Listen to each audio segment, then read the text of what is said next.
नमस्कार छात्रों, मैं प्रदीप कुमार और हमारी जय गुरु एकेडमी यहाँ पे सबका हार्दिक स्वागत है। इस माध्यम से हम शिक्षा की ओर हमारे कदम दर कदम बढ़ाते हुए एक नई राह पर, एक नए मकाम पर पढ़ाई के सबसे ऊंचे स्तर पर हम पढ़ाई कर रहे हैं और शिक्षा की हर उस बात को नज़रअंदाज करके, गौर करके और उन सब का गौर तलब करते हुए ज़्यादा से ज़्यादा पढ़ाई किस तरीके से हो, इसका हम सारी शिकस्त से प्रयास कर रहे हैं। तो अभी हम कक्षा 10वीं की जो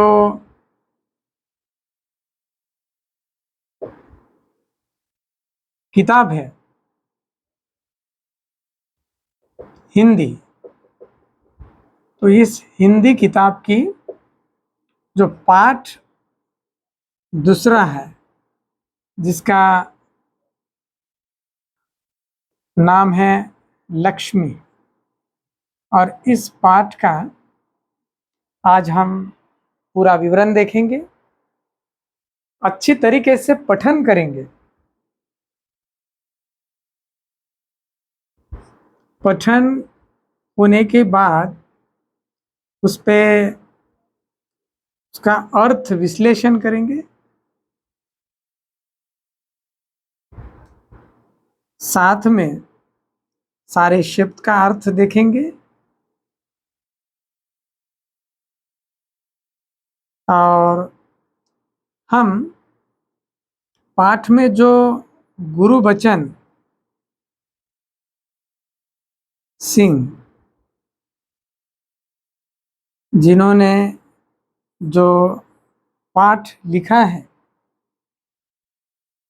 तो उनके विचार हम देखेंगे और साथ में ज़्यादातर पाठ्यक्रम पर आधारित प्रश्नोत्तर और सबका सरलार्थ,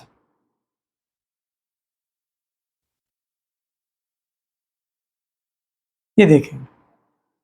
तो इन सभी माध्यम से हमें ये ज्ञात होगा कि हम एक पठन के साथ साथ लेखन भी है और इसका पठन, लेखन और अध्ययन है जो कि बहुत महत्वपूर्ण है। तो पठन करते समय आपकी जो गति है, मैंने पिछले पाठ में बता दिया था कि जो भी आप पढ़ रहे हो, आपकी एक लयबद्धता होनी चाहिए। आपको ज़्यादातर पठन करते समय बहुत खूबी से, अच्छी तरीके से, अच्छे ढंग से पढ़ना आना चाहिए। जब आप अच्छी तरीके से पढ़ते हो तो आपको लिखने में दिक्कतें नहीं जाएगी, क्योंकि जो व्याकरण है, व्याकरणानुसार आप अच्छी तरीके से लिख पाओगे और व्याकरण के अनुसार आपका अध्ययन, लेखन और पठन हो गया तो निश्चित रूप से आप कोई भी गलतियां नहीं करोगे या फिर गलती की कोई गुंजाइश नहीं होगी। ये आपको सीख मिलती है इस पाठ से। तो लक्ष्मी पाठ दिया है, आम तौर पे हम अगर देखा जाए तो इसका सरल अर्थ यह है कि ये स्त्रीलिंग है।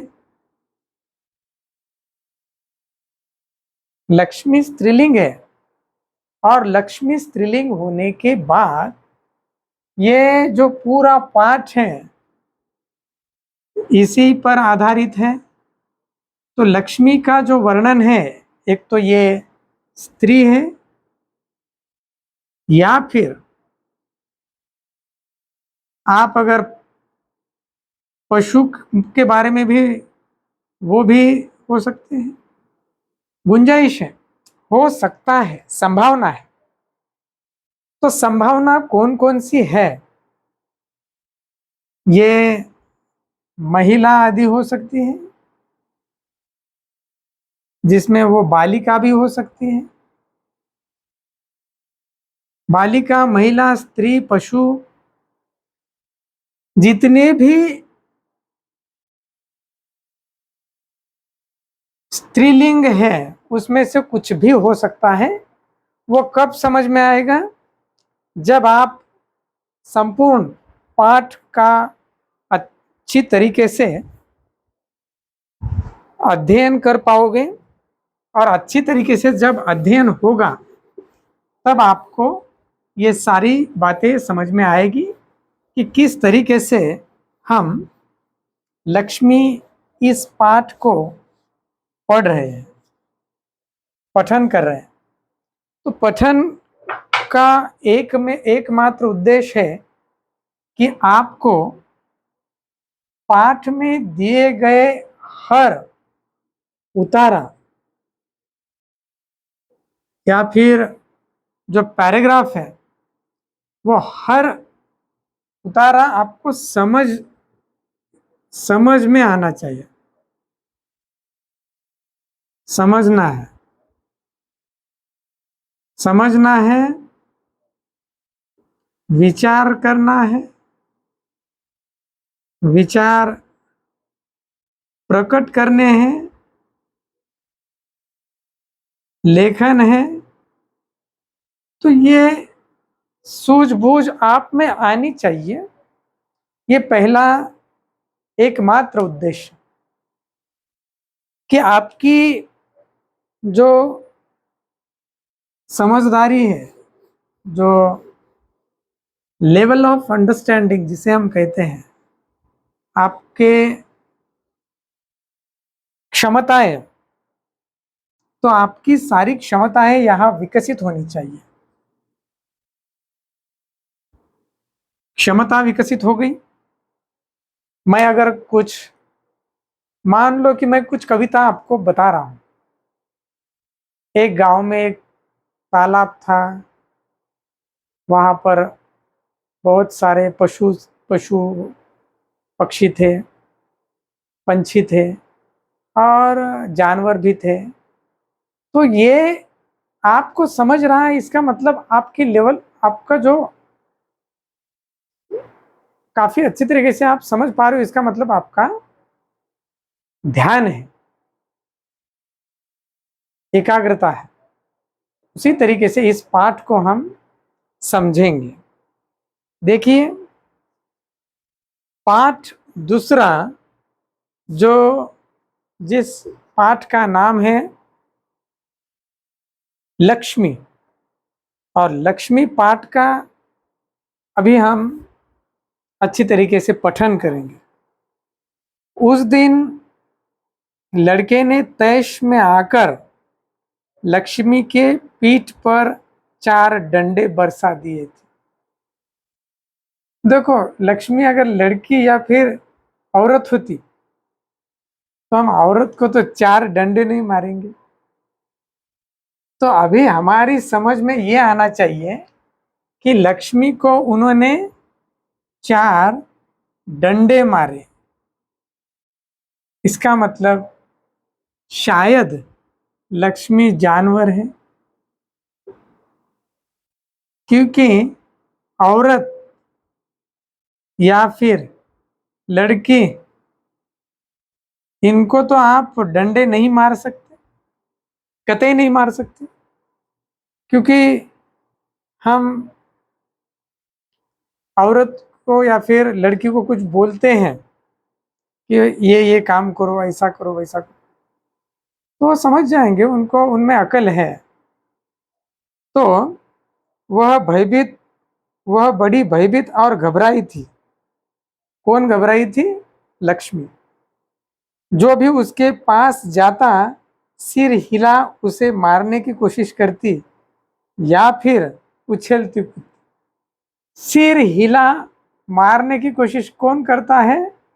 भैंस करती है, क्योंकि एक भैंस जो है वही सिर हिला के मारती है। सिर हिलाना और मारना ये भैंस ही कर सकती है। और आगे देखिए,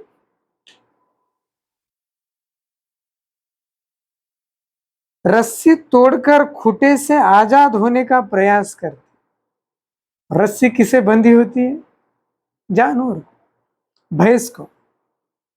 करामत अली इधर 2-4 दिनों से अस्वस्थ था।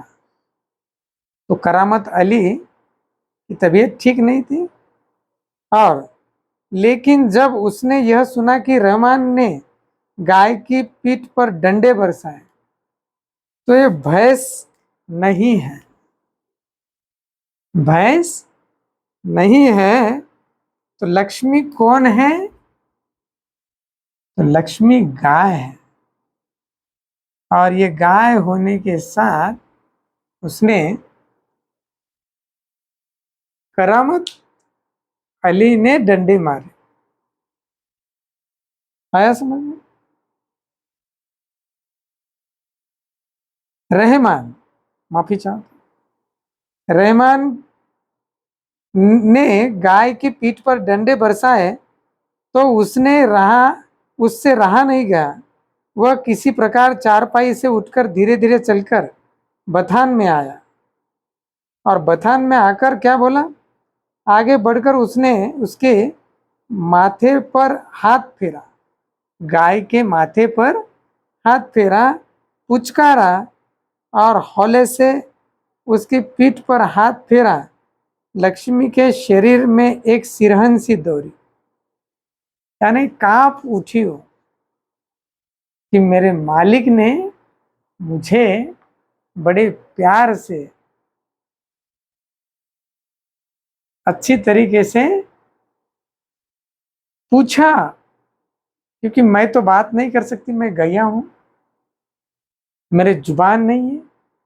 लेकिन जैसे ही सिर पर हाथ रखा तो मालिक के जो प्यार के जो 2 बोल हैं, बेजुबां बोल, तो वो गैया तक पहुंच गए और उसे काफी अच्छी तरीके से महसूस हुआ। ओ कमबख्त ने कितनी बेदर्दी से पीटा है। उसकी बीबी रमजानी बोली, लो चोट की जगह पर ये रोगन लगा दो, बेचारी को आराम मिलेगा। रोगन यानी क्या? रोगन यानी ऐसी चीज जहां पर दर्द हो रहा है वहां पर रोगन अगर लगा देते हैं तो वो दर्द कम होने लगता है, कम होगा। किस वजह से होगा? रोगन लगाने से। और करामत अली गुस्से में बोला, क्या अच्छा हो अगर इसी लाठी से तुम्हारे रहमान के दोनों हाथ तोड़ दिए जाएंगे? जिस डंडे ने, जिस लाठी ने लक्ष्मी को मारा, लक्ष्मी गैया को मारा, उसी काठी से, लाठी से अगर हम उसको मारे तो कैसे लगेगा? ठीक नहीं होगा, क्योंकि रहमान को उसी तरीके से मार दिया तो वो गलत, मतलब रहमान सह पाएगा? नहीं, रहमान नहीं सह पाएगा। तो करामत अली कहीं इस तरह पीटा जाता है? रमजानी बोली, कहीं इस तरीके से पीटा जाता है? लक्ष्मी ने आज भी दूध नहीं दिया। अच्छा, पीट क्यों रहे हैं? पीट इसीलिए रहे हैं, मार इसीलिए, डंडे इसीलिए मार रहे हैं कि लक्ष्मी दूध नहीं दे रही है। लक्ष्मी नाम की जो गाय है वो दूध नहीं दे रही इसलिए क्योंकि दूध लोगों को दिन ब दिन देना है, उनसे पैसे मिलेंगे, इसीलिए ये दूध बांटने के लिए लक्ष्मी का दूध, पर लक्ष्मी दूध नहीं निकालने दे रही। क्यों, क्या पता। तो आगे हम समझ सकते हैं।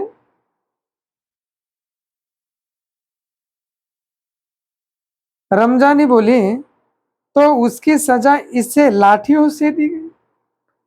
अगर दूध नहीं दिया तो दूध, इसकी सजा उनको लाठियां बरसाई। रहमान से गलती हो गई, इसे वह भी कबूलता है। रमजानी कुछ क्षण खड़ी रही, फिर वहां से हटती हुई बोली, देखो अपना ख्याल रखो, पाँव इधर उधर गया तो कमर सिकवाते रहोगे। करामत अली ने फिर प्यार से लक्ष्मी की पीठ सहलाई, मुंह ही मुंह में बड़बड़ाया, माफ कर लक्ष्मी, आपको बहुत मारे। ये 4 जो डंडे मारे, ये 4 डंडों से आपको बेहद लगा, मैं माफी चाहता हूँ, मुझे माफ कर दो। इसे कहते हैं इंसानियत। जानवर के वास्ते इंसानियत। तो बाद में करामत अली ने फिर, रहमान बड़ा मूर्ख है ऐसा कहा। करामत अली, उम्र के साथ तू भी बूढ़ा हो गई, उम्र के साथ तू भी बूढ़ा गई है, तू भी बूढ़ी हो गई है, लक्ष्मी कैसे दूध दे पाओगी। और डेयरी फार्म के डॉक्टर ने तो पिछली बार ही कह दिया था, यह तेरी आखिरी बरस है, यानी कि इसी बरस तक तू दूध दे पाएगी। लक्ष्मी शांत खड़ी अपने जख्मों पर तेल लगवाती रही। वह करामत अली के मित्र ज्ञान सिंह की निशानी थी, यानी करामत अली के मित्र ने उसको भेंट स्वरूप लक्ष्मी दी थी।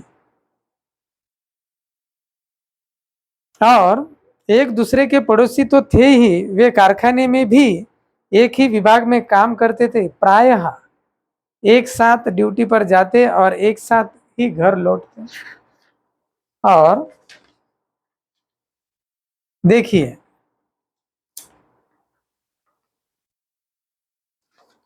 ज्ञान सिंह को मवेशी पालने का बहुत शौक था। प्रायः उसके घर के दरवाजे पर भैंस या गाय बंधी रहती। 3 बरस पहले उसने एक जर्सी गाय खरीदी थी, उसका नाम उसने लक्ष्मी रखा था। अधेड़ उम्र की लक्ष्मी इतना दूध देती थी कि उससे घर की जरूरत पूरी हो जाने के बाद बाकी दूध गली के कुछ घरों में चला जाता। दूध बेचना ज्ञान सिंह का धंधा नहीं था, केवल गाय को चारा और दर्रा आदि देने के लिए कुछ पैसे जुटा लेता था। नौकरी से अवकाश के बाद ज्ञान सिंह को अपनी वह कंपनी का वह मकान खाली करना था। समस्या थी तो लक्ष्मी की, वह लक्ष्मी को किसी भी हालत में बेच नहीं सकता था, उसे अपने साथ ले जाना भी संभव नहीं था। जब अवकाश में 10-15 दिन ही रह गए तो करामत अली से कहा, मियाँ अगर लक्ष्मी को तुम्हें सौंप दूं तो क्या तुम उसे स्वीकार करोगे। तो ये पूरा सार हुआ कि किस तरीके से लक्ष्मी को उन्होंने भेंट स्वरूप स्वीकार कर लिया है अपने मित्र से। और ज्यादातर आपको ये समझ में आएगा कि मियाँ करामत अली ने कहा था, नेकी और पूछ पूछ, भला इससे बड़ी खुशनसीबी मेरे लिए और क्या हो सकती है। आपने पूछा और हमने कबूल कर लिया, आप भेंट दे रहे हो, हम स्वीकार करेंगे, और आपकी जो लक्ष्मी है काफ़ी अच्छे तरीके से इसका पालन पोषण करेंगे, इसको खिलाएंगे पिलाएंगे और इसकी खूब हूबहू सेवा करेंगे। और करामत अली पिछले 1 वर्ष से उस गाय की सेवा करता चला आ रहा था। गाय की देखभाल में कोई कसर नहीं छोड़ रखी थी। करामत अली को लक्ष्मी की पीठ पर रोगन लगाने के बाद भी इत्मीनान नहीं हुआ। वह उसके सिर पर हाथ फेरता रहा। लक्ष्मी स्थिर खड़ी उसकी और जिज्ञासापूर्ण दृष्टि से देखती रही। करामत अली को लगा जैसे लक्ष्मी कहना चाहती, यदि मैं तुम्हारे काम की नहीं हूं तो मुझे आजाद कर दो। मैं यह घर छोड़कर कहीं चली जाऊंगी, मुझे बेच दो। करामत अली ड्यूटी पर जाने की तैयारी में था। तब रमजानी बोली, रमजानी यानी करामत की बीवी, रहमान के अब्बा, अगर लक्ष्मी दूध नहीं देगी तो हम इसका क्या करेंगे? खूटे क्या खूटे से बांधकर हम इसे खिलाते पिलाते रहेंगे? बिल्कुल नहीं। जानवर है, बंधा है तो इसे खिलाना पिलाना तो पड़ेगा ही। जानते हो, इस महंगाई के जमाने में सिर्फ सादा चारा देने में ही 300-350 महीने का खर्चा है। सो तो है। कहते हुए करामत अली आगे कुछ नहीं बोला। घर से निकलकर कारखाने की तरफ हो लिया। रास्ते में वह रमजानी की बात पर विचार कर रहा था। लक्ष्मी अगर दूध नहीं देगी तो इसका क्या करेंगे? यह ख्याल तो उसके मन में आया ही नहीं था कि एक समय ऐसा भी आ सकता है कि गाय को घर के सामने खूंटे से बांधकर मुफ्त में खिलाना भी पड़ सकता है। आपको सोचना पड़ेगा। उसकी साथ नईम ने उसे कुछ परेशान देखा तो पूछा, करामत मियाँ, क्या बात है? बड़ी परेशान नजर आते हो। खैरियत तो है? ऐसी कोई विशेष बात नहीं है, कुछ तो होगा। क्या बताऊं, गाय ने दूध देना बंद कर दिया, बूढ़ी हो गई है, बैठा कर खिलाना पड़ेगा। और इस जमाने में गाय भैंस पालने का खर्चा, इसमें परेशान होने की क्या जरूरत है? गाय बेच दो। वही सवाल जो नहीं होना था। तो इससे मानवता का दर्शन होता है कि वो बेचना नहीं चाहता है और हर कोई उसको बेचो ऐसे बोलता है। तो हम आधा पाठ देख चुके हैं, यहाँ तक पठन किया, मैंने विस्तृत रूप से वर्णन भी किया और आपको समझाया। अगर इसमें कुछ दिक्कत है, कुछ समस्याएं हैं, तो मेरी जय गुरु एकेडमी इस चैनल पे आप कमेंट कर सकते हो।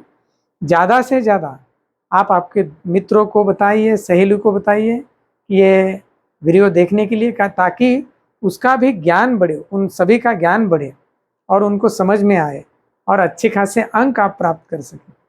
इस चैनल को फॉलो करो, सब्सक्राइब करो, शेयर करो और कमेंट करो।